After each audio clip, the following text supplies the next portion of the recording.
So welcome, everybody. So this panel here is addressing adapting ethics and policy for more just climate futures. And I think one of the things that we are all aware of is that there are so many differences in how different individuals and different countries and different regions have contributed to climate change and have benefited from those contributions. There's a lot of differences even within a particular nation or region in terms of the individuals who have benefited and the individuals who have not. So that does obviously change obligations to help adapt and respond to these changes. Clearly, the impacts of climate change are hitting different groups and individuals differently. In particular, there's a lot of data that has shown that most of the climate change impacts, that the brunt of these impacts are being borne by marginalized communities worldwide, and that they are having significant difficulties in responding and rising above these climate change challenges.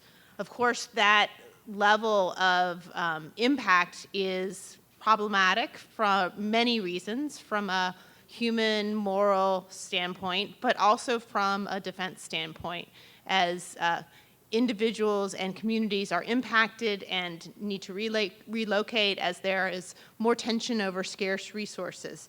And so we've assembled a panel today to talk to you about different aspects, different dimensions of this issue about climate justice or injustice, and to talk a little bit about their particular focus, and then to talk a little bit about some possible solutions, because there are so many different problems, and these problems are very context specific, but there are lots of different potential solutions, and solutions from one area may be also feasible in other areas. So the more that we discuss what these issues are and think about the best ways to address them, the more we borrow from each other and learn from one another's mistakes and successes, the better off we're going to be. So I'm going to introduce the panel members, and then I'm going to ask each panelist to present some opening remarks to just describe a little bit about their involvement in this issue, and then we will open it up for questions.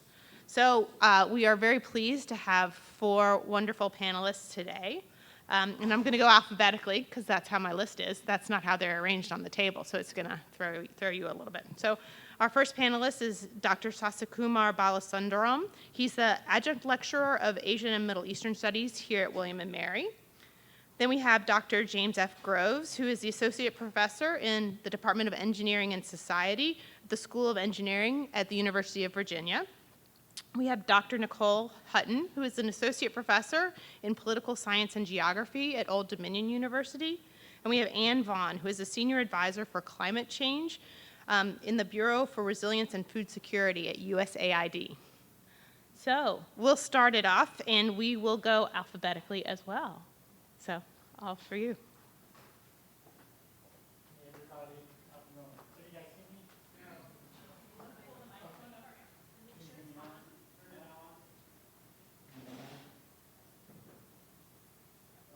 Can you hear me now? Okay. So my name is Dr. Sasikumar Balasundaram. I go by Sasi. I'm an anthropologist by training. I grew up in a small mountain village in Sri Lanka. I left Sri Lanka in 2007 and came to the United States to do my PhD in anthropology. And I went back home after 7 years. And my home, my village, the center of my village is the waterfall. My house was located just 50 feet away from the waterfall. It was there since our ancestors came to settle in that area. So 8 years later, I went, the waterfall disappeared. It's completely gone. And it was, for me, people who in the village, it had gradually happened. So they didn't notice because the water started slowing down. And, so for me, it was a shock. And it was the place we did everything. The whole village washed. And the name of the village is called the Washerman village because the almost entire village, people come there to the river to wash everything and bathe. And I mean, it was and it was a fully developed ecosystem, and it was completely gone. It was very shocking for me, and that made me to rethink about what I was doing. And so that led to what I'm doing right now. So I quit my tenure professorship. I bought a farm just 20 minutes from here, and I'm trying to develop.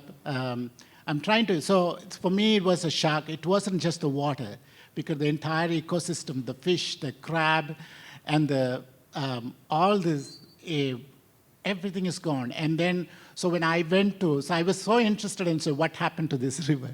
What happened to this waterfall? And when we went, it's a completely the deforestation. So I walked and walked miles and found out it's all deforestation because the plantations were, the companies privatized, and the privatized for 99 years lease. The government privatized to corporations, and they cut down all the trees, and literally it became a barren land. So I'm trying to, it is a moral issue for me. So I'm trying to rethink about and recreating a model and I'm still working on it, several things. So I live on a farm, a learning farm. So I live with, I have developed a farm that, with the concept that we all can live together with all the species and promote the ecosystem and do less harm. And so I think that's the one I'm working on it. So maybe when the things goes, I can explain more.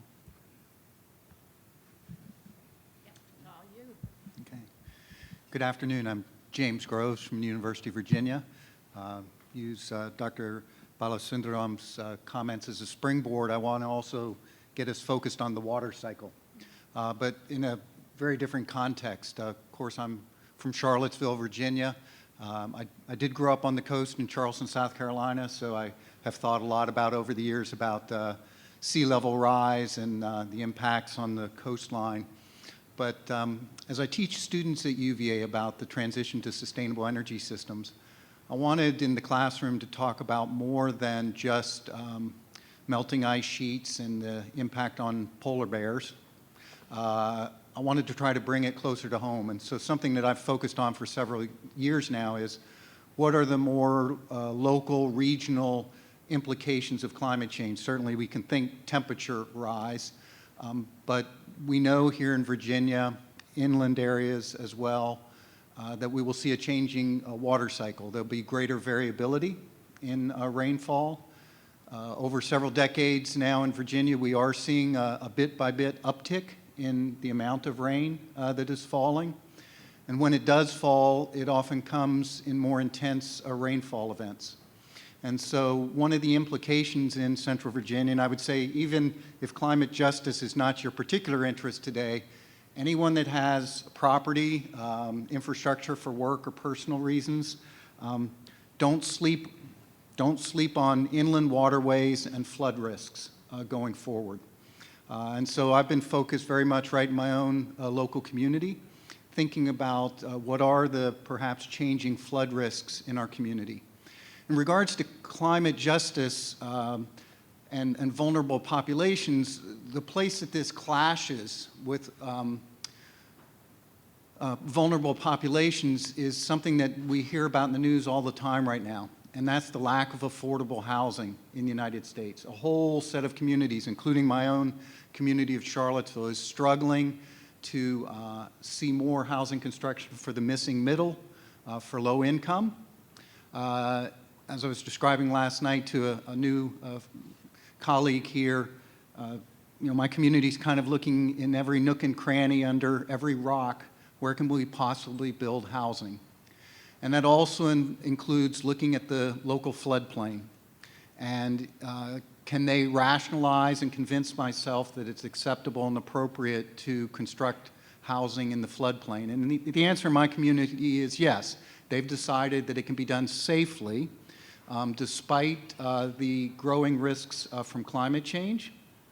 And despite some other things that my research has looked at, I've been a bit concerned, actually. I've dug into this over the last couple of years, and this gets a little bit to policy. I wish I could say that I was 100% confident in FEMA flood mapping, but after my work in the last couple of years, I'm not as comfortable and confident as I would like to be. In 2017, there was a Department of Homeland Security Inspector General report and review on FEMA, finding a whole set of quality control gaps. In my own research in Charlottesville, I've found exactly that as I've tried to understand how we came to the specific flood levels in our community. Documents are missing. I can't find, FEMA does not have the documents that justify our current flood levels. Doesn't make me feel good. The other thing with this push for affordable housing, you can imagine that developers, real estate developers, are interested in seeing more land developed, kind of licking their chops at this. And one of the things I discovered is that we have a professional engineer in our community who's also a real estate developer. He has redrawn our local flood maps. He had taken an interest in property in our community prior to redrawing the flood map. So he had a financial conflict of interest at the time that he dropped our flood map, flood levels by 6 feet. And he was not required by a government policy regulation to disclose that.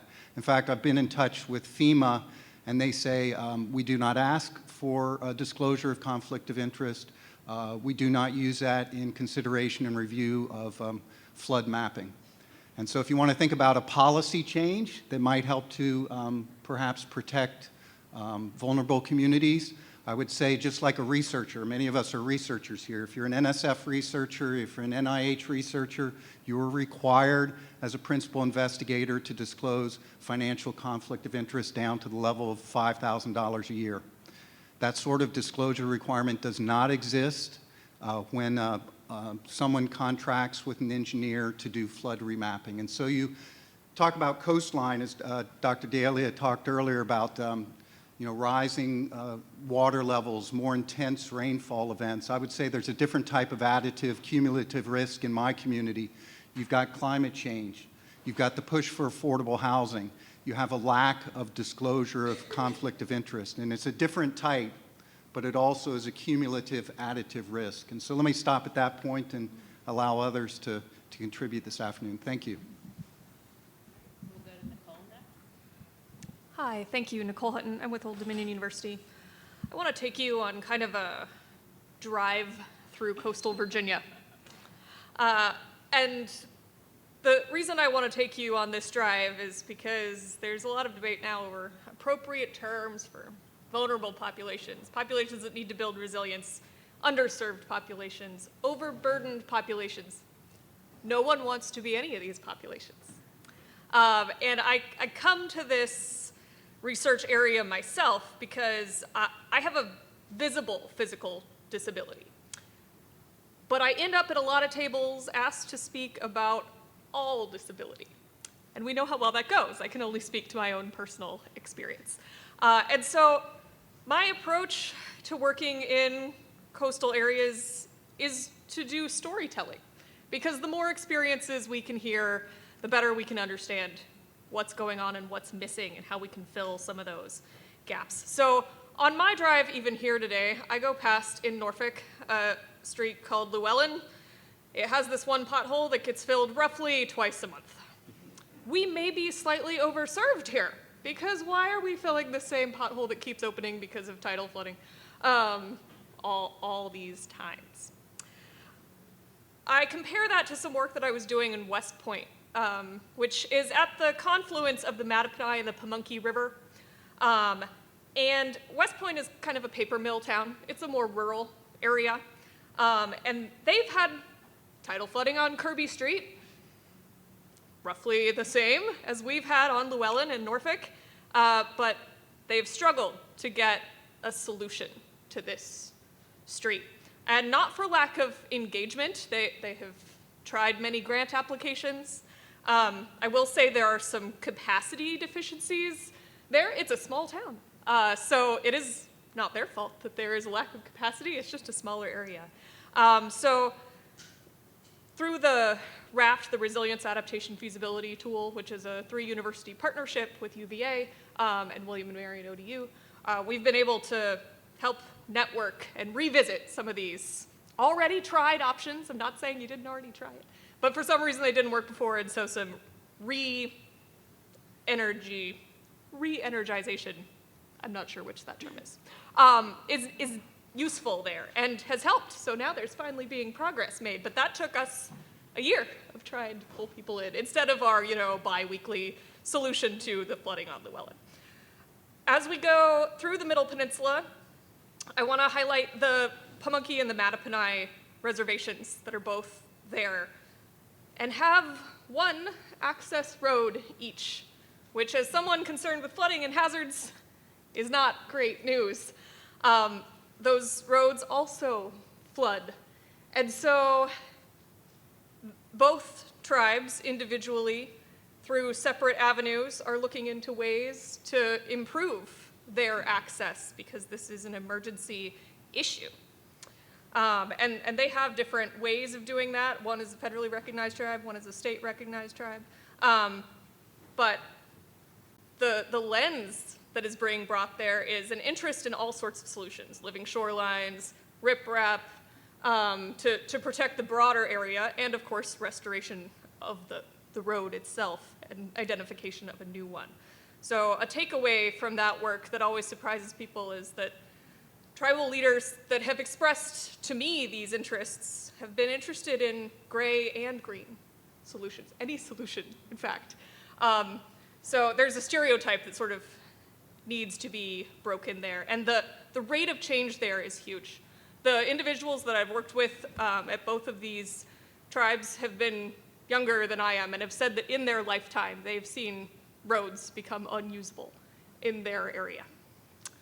My last stop is going to be the south side of Norfolk. So this is an area of Berkeley and Campostella Heights, and there are other neighborhoods there. I'm just going to highlight these two. And there are potholes that have been around so long there that their civic leaders encourage people to go through the legal process, to file, to get their cars repaired. So obviously this isn't getting repaired on this bi-weekly basis that I'm experiencing. And the South Side has leaders at the table that are actively expressing their interests, but have requested amplification of their needs.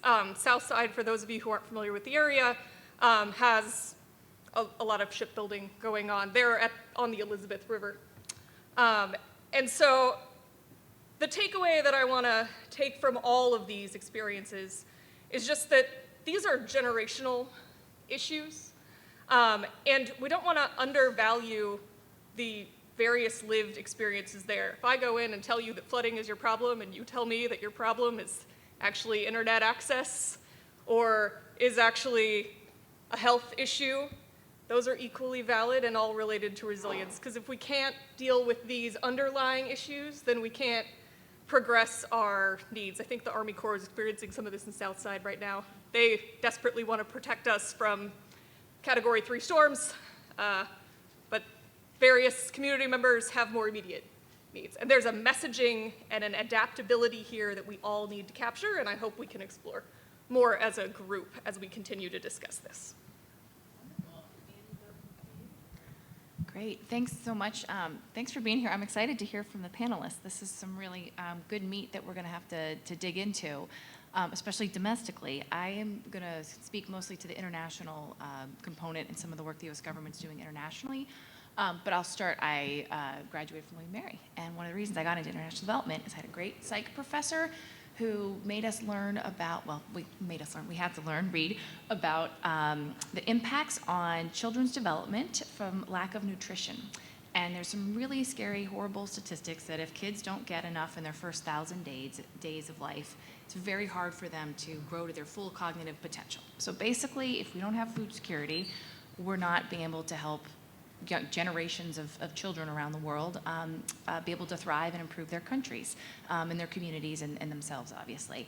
So that little snippet from one of the buildings around here really kicked me off to work internationally and went off into the Peace Corps where there were kids in my region that were dying of hunger when there was, because of drought. And that was, we didn't talk about climate change too much 20-odd years ago in that context, but in the last 20 years, and if you look at what's happening in the Horn of Africa right now, we've had 5, going on 6 failed consecutive growing seasons because of the growing impacts of climate change. We have flooding in Pakistan, Sudan, that have decimated populations that you've seen in the news all over the last year. And the compounding impacts when we talk about environmental justice, ironically, horrifyingly, most of the countries, the small island developing states who have contributed, in the developing countries in many parts of the world, who have contributed barely anything to emissions, barely anything, are suffering the most impacts. They're already seeing yields of their maize decrease by significant percentages in many of these hotter places of the world that are going to get hotter and more difficult for people to live in. So it's an ethical, it's a moral issue, it's a security issue when we look at some of the implications of displacement. There's going to be over 100-odd million people that are going to move in the next decade plus looking for water. And that's just in around sub-Saharan Africa, because you need to feed your families. You need water to give your kids something to drink. So it's an obvious and urgent implication and need to be addressed. I started working for the Biden administration about 2 years ago, and have been extremely excited to be able to help support efforts at USAID and other parts of the government advance both the mitigation. Other folks can talk about mitigation, but we've really focused and excited that the president about 2 years ago in the fall announced something called PREPARE, the President's Emergency Plan for Adaptation and Resilience, which recognizes the fact that we need to help countries adapt and help themselves adapt to the impacts of climate change. And this PREPARE initiative, again, President's Emergency Plan for Adaptation and Resilience, called on the government to work together to help half a billion people, so 500 million people, adapt to in developing countries, adapt to the impacts of climate change. So we've helped marshal 19 agencies, everyone from NASA to Department of Transportation as part of this coalition, to try to figure out how we can help the best knowledge that we have from the U.S. government and share and learn with our partner countries to, again, build this resilience. Happy to sort of dig into that, but a lot of cross-cutting themes we have in this initiative is really locally led adaptation and development, gender, because the impacts of climate change on women are quite depressing. Women are often have the highest rates of mortality when natural hazards hit. And are often left behind in a whole host of ways, and it's harder for them to grow different crops that they've traditionally depended on, you name it. Women are bearing the brunt of this a lot. And so there's a lot to sort of dig into on how we address and advance so we have an equitable adaptation to climate change, because it's happening. I mean, these are horrible things that were happening now. We have a pretty high ability to adapt, not high enough. We still need to invest a lot more here. But there's also some interesting needs, and I'm excited to learn more about what we're doing here that we can share overseas. But also noting there's a lot that we can learn from other countries and that have been trying to deal with these implications also over the last decades plus too. So lots of good cross-learning to have, and excited to chat. Over. Great. I'm going to go up there to take off some load on some of the microphones. So I think that you can see that there's a lot of commonalities and a lot of differences in sort of just the motivation that got us involved in this idea. I am struck by the issues of both too much and not enough water.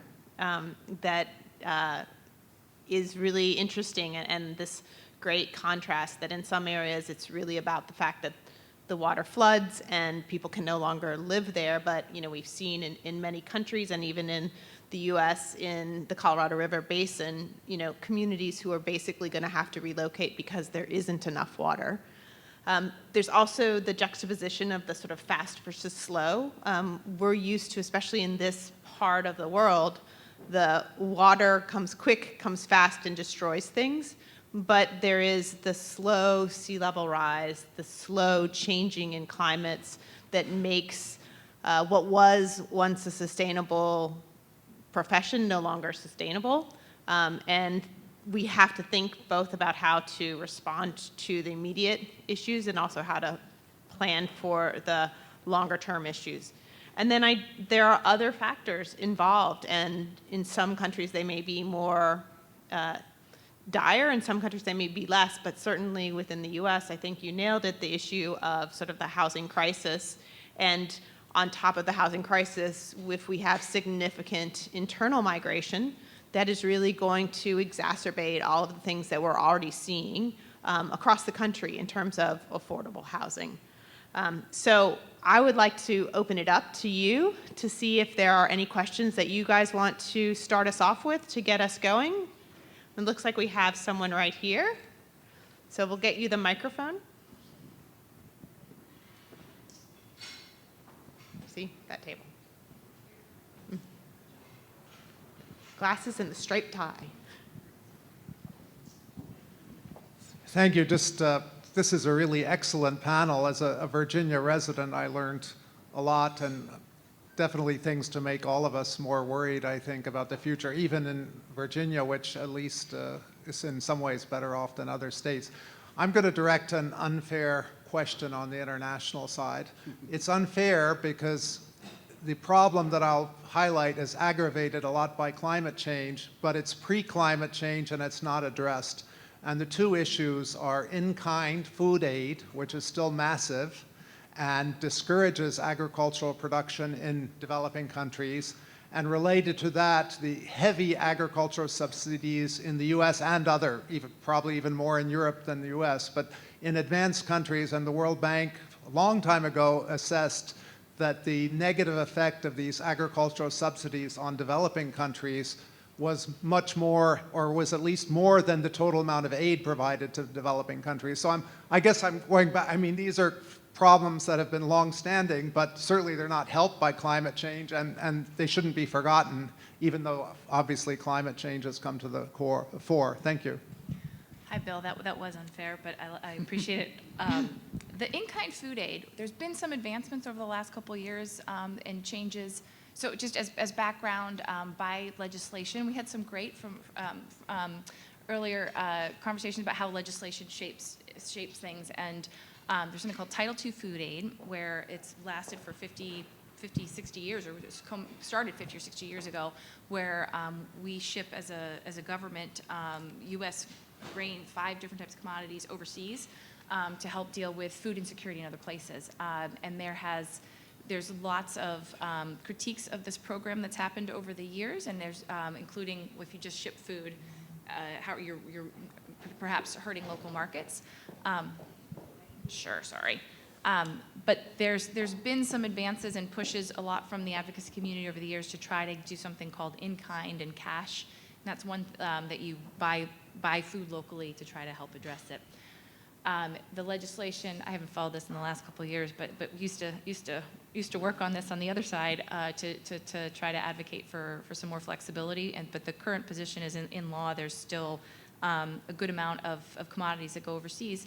It's actually sometimes there is need for external food to come in, and we pre-position food around the world. I think there's 6 different, I loved our shipping conversation earlier, where that you can move food quickly in different areas to make sure that we can get food to people as quickly as possible. But again, there's been a real big movement to try to buy locally, because even when, in Nicaragua, where I was in Peace Corps, where I was referencing these 3 kids that died, droughts can be very localized.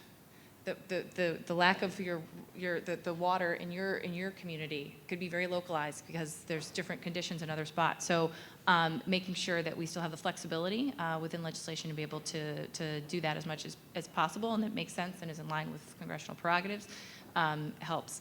Trade, the ag subsidies is something that is a USTR and USD, I think it's USDA, but mostly probably trade representatives that work on that. But I think thank you for sharing that point. It's something for us to all think about. Over. Does anybody else want to speak to food? All right, other questions? Yes. Thank you. Jamie Fogo. Anne reminded me earlier that she and her husband served with us in Naples, Italy, so delighted to see you. And USAID is one of my favorite organizations. I don't know if you were familiar, Anne, on the NATO side with the organization we stood up called the NATO Strategic Direction South Hub for Middle East, North Africa. but I'm a plank owner, brought it to full operational capability, and I encourage you to take a look at that. And its charter is for development in Africa. Briefly, on one trip down, I met the commissioner for the blue economy and climate change, Josefa Sacco from Angola. She said, can you help me out with notification of hurricanes? Mozambique had just had 2 in a row, and cholera was spreading fast because they couldn't pick up, you know, the dead from the first one. And so we just sent meteorological control officers down there with a handbook and tried to help them put that into a notification center.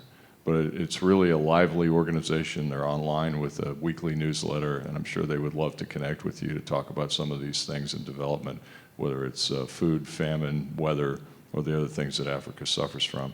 The downside for me as an American commander was that I could not get an American officer stationed inside the hub. The Navy would not give me, the Air Force would not give me an officer to put in there on a permanent basis. And that tells you where our priorities are. And I think we ignore Africa at our own peril. Does anybody want to respond? Can I just real briefly, Yes. thank you, sir, and we'll definitely look them up. I think you're highlighting a really good point, and would love, it'd be interesting to hear domestically too how this works out, but about 60% of the African continent does not have access to early warning systems. So you don't know to send your kid to school if it's safe, if a road's gonna be washed away, when to plant, where to plant. It's a huge gap in climate information services. So centers like this are really helpful in trying to push out the right type of information so people have access to information that's the right and correct type of information, I think is pretty critical. And that's something that the Prepare initiative I talked about earlier, we have a whole pillar just on information, because if you don't have that access to information, how are you able to act on it and be able to protect your family, or again, grow the right crops at the right time, or use even the right fertilizer? And I imagine there's good probably domestic analogies too that we could dig into also. But thank you, sir. Yeah, I would. I think some of the food insecurity crisis globally, I think you may well aware of it. So not only just climate change and some of the other issues, but also for a long time, culturally speaking, farming has been always devalued. You know, like a lot of developing countries, a lot of farmers, farming is a hard work. So no farmers want their children to become a farmer. So there is always, even like in my village, like in almost like when I was a child, 36 people were engaged in some sort of agriculture.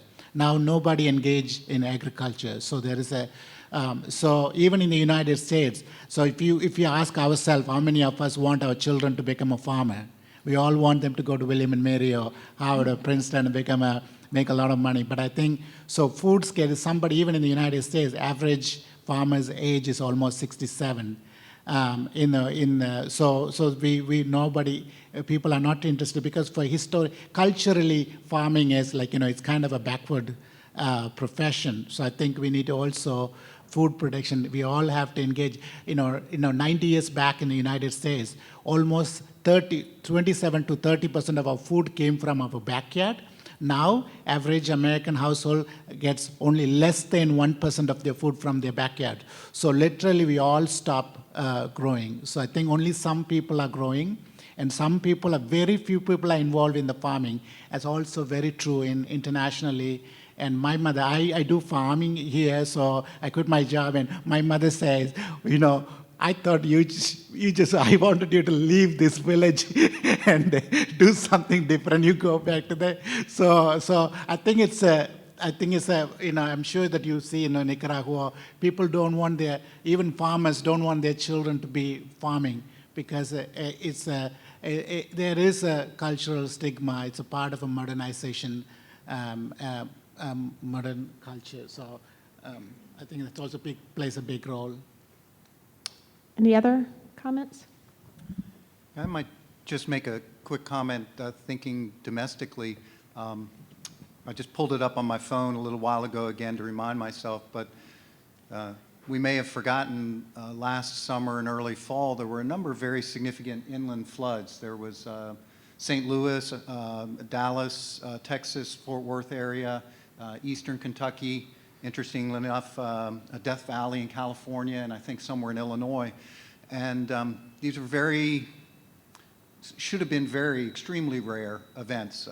I think it was like 0.1% chance that this level of significant flooding would happen in these communities, and yet we saw in 5 different U.S. communities these very significant floods. And when you read the articles around talking about those, they talk about how not only is it in designated flood zones, but in the United States you see these severe flood risks and flood damage occurring in places that are not mapped currently as flood zones. And so a little bit to your point is, you know, someone may rent or buy a home, or there's a business located, maybe they do due diligence initially and say, oh, we're not in a mapped flood zone, we're in good shape.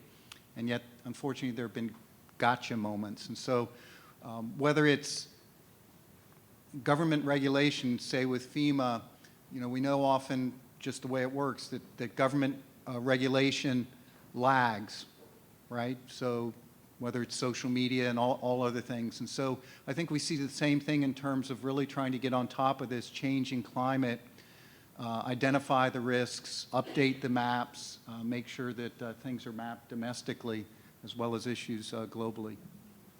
Yeah, I was going to comment that I think our forecasting has gotten so much better in terms of hurricanes and nor'easters that when those storms are coming, the areas on the coast that might be impacted are given the evacuation warnings, and we've gotten so used to this idea that we really do think about preparedness, but so there have been such significant inland consequences from the storms that we've seen in the past 3 or 4 years, and there's much poorer modeling, much less understanding of the volume of water that's going to occur, the time frame over which it's going to occur, and what kinds of flooding will be triggered. So, you know, we think about, oh, there are these other countries that don't have these warning systems. Yes, and within our own country, we also don't have adequate warning systems. So, you know, in terms of that short-term immediate response, we know that does impact the communities that have the vulnerabilities, whether they be age, gender, disability, race, that are more impacted. So really interesting point there. Other questions from the floor? Yes, good afternoon.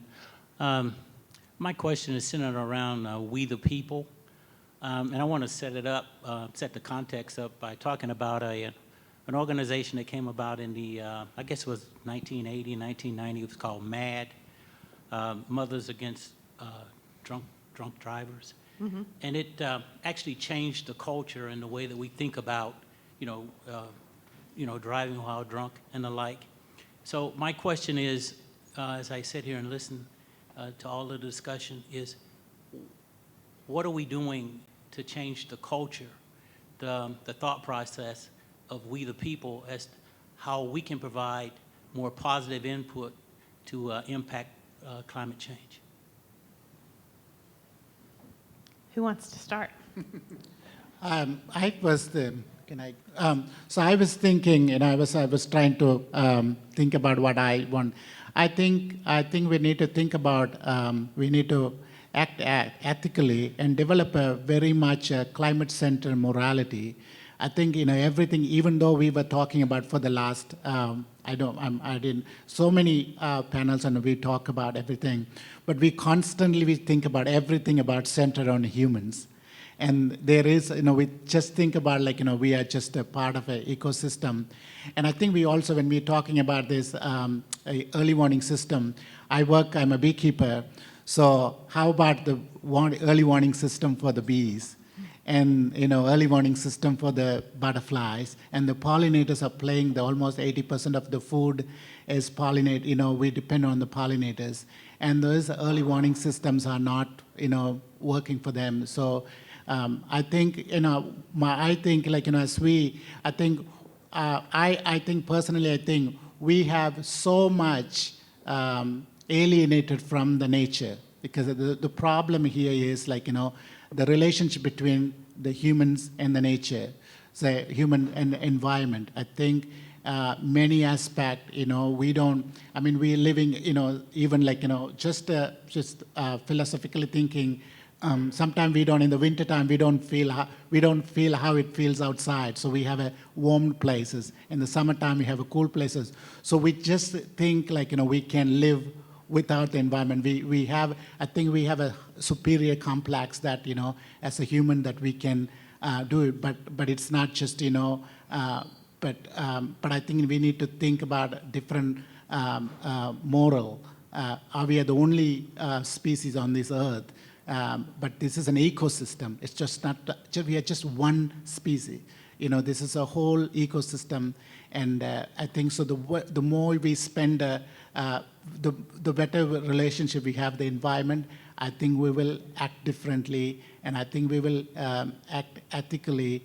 And the more we learn about what the bees are doing for us, and the more what we learn more about, what the butterflies are doing, and I think then we will have a different perspective about the world. And then, and that's what I'm saying. When I went to my village, and the fish disappeared, the crabs disappeared, the beavers are not there anymore.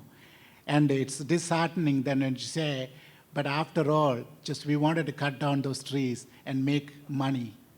And then so when you realize that this is how selfish, economic model and that we have developed. We always measure everything in capital and money, but we also do not have other way to measure things. I think we need to rethink about everything, and that should start from interacting with the environment more, and create a more climate-centered morality, moral education among ourselves. Nicole? So I want to compliment the Commonwealth of Virginia for adding in some more EJ, environmental justice indicators, into some of their decision-making recently. So they've upped the ability to go through and map some of these culturally and historically overlooked features, and to an extent, some of the ecosystem services that have been overlooked.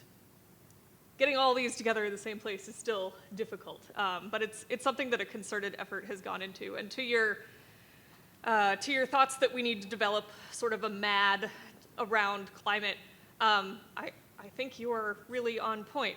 People often do, in terms of mitigation and adaptation, what their neighbors do.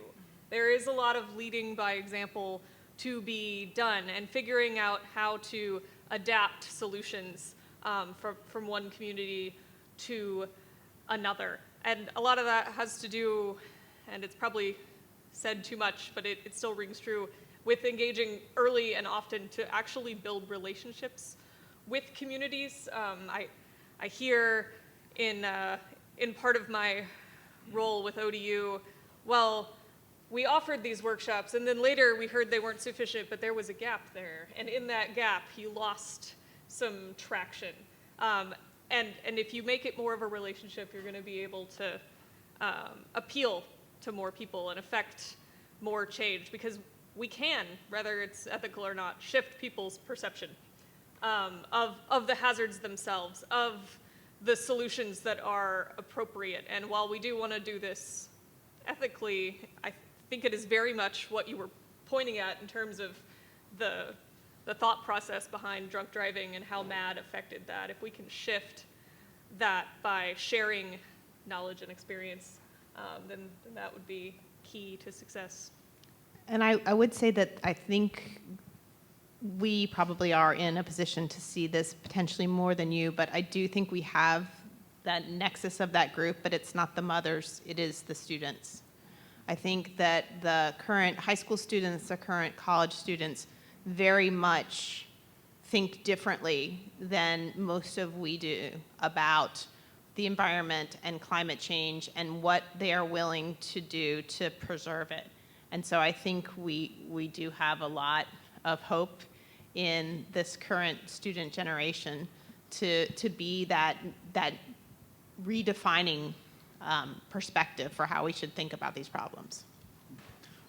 If I could just jump in, when I think about MAD, of course I'm an educator, so I think that one of the things we need to do is continue to work on education.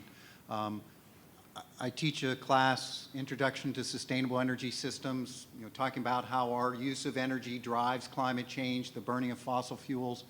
But the course is very interdisciplinary. It talks about exactly how does global warming work, what are the environmental impacts, and I'm teaching this to undergraduates. And on discussion boards in class, on their own, several of them wrote, they said to one another, I'm curious, when you all were in high school or earlier, did you all learn these things that we're learning in this class? The majority of the students, and I would say unfortunately the strong majority, said no, we did not hear about this in our K through 12 education, that this is eye-opening. And it, I think, is eye-opening for them in a couple ways. One, they didn't understand their contributions, even what they eat. And I don't mean just eating meat. Even if you look at the intensity of fossil fuel use for growing of crops, corn, soybeans, other things, the pesticides, the fertilizers. I just don't think they understand that. And then this, something that I focus on, which goes with my research, is, okay, so the temperatures are going to get warmer. We're having climate change, but what else? And it was mentioned in the panel before lunch, you know, the latest IPCC reports are getting more granular in their understanding. And so we can start to think about, in the mid-Atlantic region, what will climate change mean for us, such as a changing water cycle, potential risks of flooding. And not only do the young people, who I think are open to being a voice, they don't understand it, and I think broadly people don't get it. They don't understand climate change. So I think there's a big role to play just from education, getting the word out. Not enough people understand how they contribute, what they can do to solve and address, and what the broader implications are for the biosphere and for people. Yes, please do follow up. Yeah, I think I agree with you on the education part, but I think if you're talking about dealing with people at the college level, then it's too late. I think that it should start in the elementary schools. I think it was the Admiral that this morning when he was talking, he talked about the plastic milk carton ended up in, I think it was the North Pole. I think that's where he was. Yeah.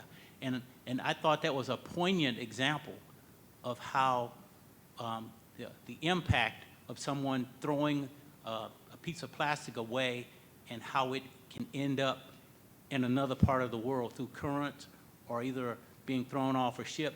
And he also talked about how in the Navy, and I was in the Navy for 21 years, how we used to, have trash call and we would throw trash over the ship, and now how that's zero tolerance, how we don't do that anymore. I think when we're talking about addressing climate change, it has to be a holistic approach, and it has to start at the most basic level to when people even understand what good and what bad and what's bad is, that they understand that littering is bad, that all of these things are bad and the impact that they can have on us in the future. I would just say, though, I guess I would say, unfortunately, we see how contentious K through 12 education is becoming in the political realm, right? And individuals who may run for president, have not yet declared, would suggest that if you try to push this climate change education into K through 12, you're potentially trying to do political indoctrination. So it's tough. I would say, yes, it needs to start before high school. Before college, before college. We need to get it down in K through 12. Could be a tough road to hoe, though. Yeah. Sir, did you have a question? I do, but it's part of it's already been addressed in regards to what we're doing, or if any of you are working with pollinators. Pollinators are some of our first indicators of climate change in that regards. We've seen it in Virginia. December of 22 was much warmer on a daytime average than May of 22. I've got the days backwards, but December of 21 was warmer than May of 22. And so we've seen issues with that. Even this spring, there's issues with things are blooming earlier than normal, 3 weeks before normal, and we've got cold weather coming in. We had freeze warnings a couple of weeks ago, so it's impacting our honeybees, which are not local or not native. But of our 300 and 400 pollinators are local or native to Virginia, how is that impacting that? Are you doing any research with any of those type things? I think it's not only just the changing weather directly. Sometimes the early blooms affecting the bees because they are planning for they are laying eggs and hatching, thinking that whether it's a certain works in a pattern, but sudden changes literally affect their food source. So constantly you have to feed. When you feed, like you have a lot of sugar water because sugar water is not the best food for them. But also there are a lot of new mites and new diseases are emerging. So the warming climate is also changing new diseases, and for those, we still don't know how to control them because it takes time to study and then how. So it's that's becoming much more complicated than it's simply because every day I just go and every day hope for it's better. So every day you have to inspect. Before you have to inspect the bees once in a while, but now you always, every time the weather changes, you just have to go and see, did that anything happen? So it's like more, so if it is a small scale, but not everybody has that, resources to go and check the bee, pollinators everywhere. Because I look at only the bees, but bees just one pollinator because there are so many other pollinators, more important ones. We don't even know any information because only studies have been conducted about this. So I think it's just it puts everything in a different spot and in terms of understanding their life cycle. Any other comments? Do we have any other questions? Yes.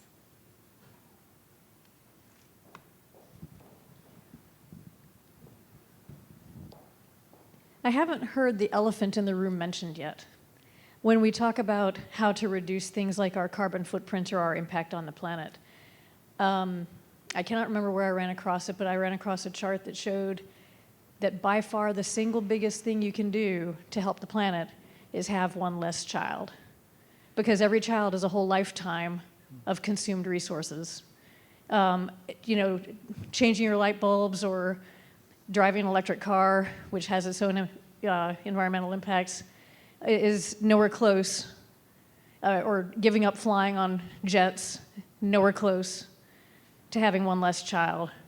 And so I'm kind of curious, it's been proven that the way to encourage a lower population is through education for everyone and reproductive choice for everyone.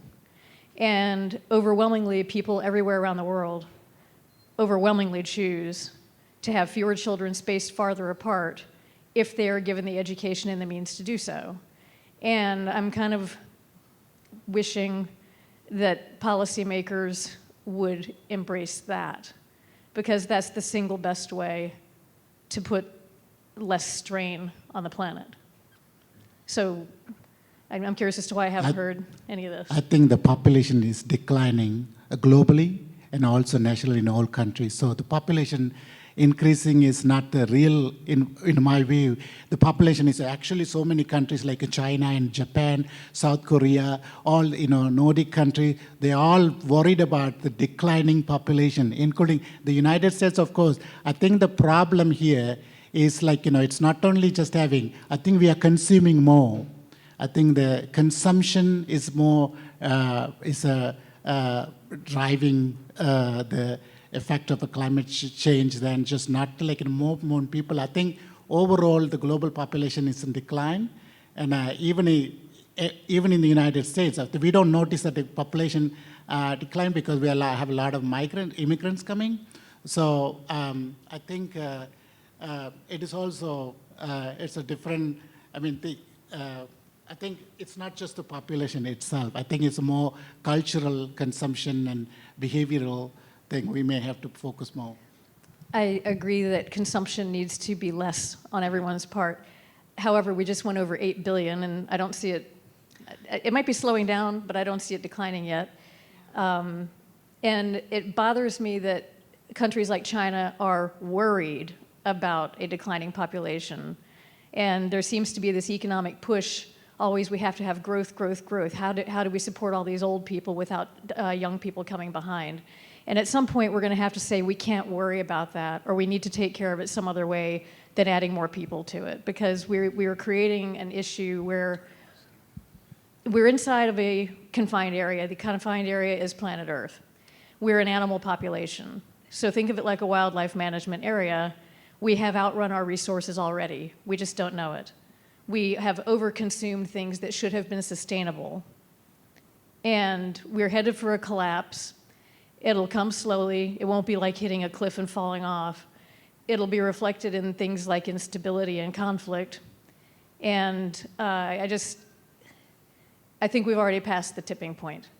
We've already passed it. We're boiling, we're the frog boiling in the pot. And it's already too late, and we're facing a collapse, and we're facing a lot of conflict. So countries that are worried about a declining population, I think, are worrying about the wrong thing. I think regulating the reproduction has to be very different conversation. I think it's a much more. This is an yeah. it's an environmental justice panel, and there's been the atrocities prevention on a lot of brown and black people around the world forced by government on different types of sterilization population. That's not and not what you're saying, but in sort of that regard is. Those are choices too, and in sort of the justice side of this for right now, the choices that people have to try to thrive in some horrible, in tough conditions in both domestically and internationally for a whole host of reasons. I think this gets to the interdisciplinary study that we were talking about at the beginning, and it gets exactly to your point, is that how do we also increase education and reproductive rights for all, 100%. But I think we've had the fights in the past among the environmental justice community and some of the talks about reproduction has really, it raises hackles, I think. So the real constructive thing is, what are the investments that we can make now going ahead that are integrated, again, like you noted, on education and on family planning and access to reproductive health, and health across the board for folks, I think is really a way to go forward. Please. Sure. So population projections will peak before 2100. I think it's actually 2080, but I don't want to give you the wrong numbers. So they are expected to peak and then decline, no matter which version of projection it is that you're looking at. So in a past life, I worked at an organization called Population Action International, and what they do is they work with women and families that are in climate-stressed environments, and they try to tell their stories. And the stories that we were hearing back in 2010 align with what you're saying. So women in Nepal, Kenya, Ethiopia, the Philippines were interested in family planning options to where they could better use the resources that they do have that they know are changing to meet their family's needs. And so you're not wrong in the argument that you're making, but there is a very sordid history, and I think that's why the elephant in the room has not been mentioned for that reason. Let me maybe just take a swing at this a little bit and try to bring it to a climate justice perspective. When we rattle off a number of countries that see declining populations, we heard it at lunchtime with one of the student presentations, Russia. We see it in Japan. China, of course, is concerned. But we want to think about the developing world. And what we know in the advanced economies is we have a higher level of prosperity. You see this in UN indices of education, healthcare, financial means. And so if you look at the developing world, I think if you look at the projections of population growth, it is non-uniform. The advanced economies, you don't see so much population growth. It is in the Nigerias of the world that will develop this century. And so how do we, from a climate justice perspective, give them, those countries, the opportunity to prosper in the way that we have without burning fossil fuels? And then what I think there's a tie, and this is not quite my area, that as populations prosper more, I think you do see a drop in reproduction, whether it is because they have access, they have the financial means for family planning or other reasons. And so that's the way I would look at it, is I think we want to be careful about denying those countries an opportunity to prosper But we've got to work carefully, work hard to make sure that they prosper without burning more fossil fuels, driving us the wrong direction there. And then perhaps as they prosper, at least in part, the population issue may in part take care of itself. And I think that this comment sort of just highlights the difficulties of thinking about climate justice because there are so many dimensions to consider. Not only justice across nations, justice across genders, justice across races, but also justice across generations. And clearly that's one of the issues here. So please join me in thanking the panelists for this wonderful discussion.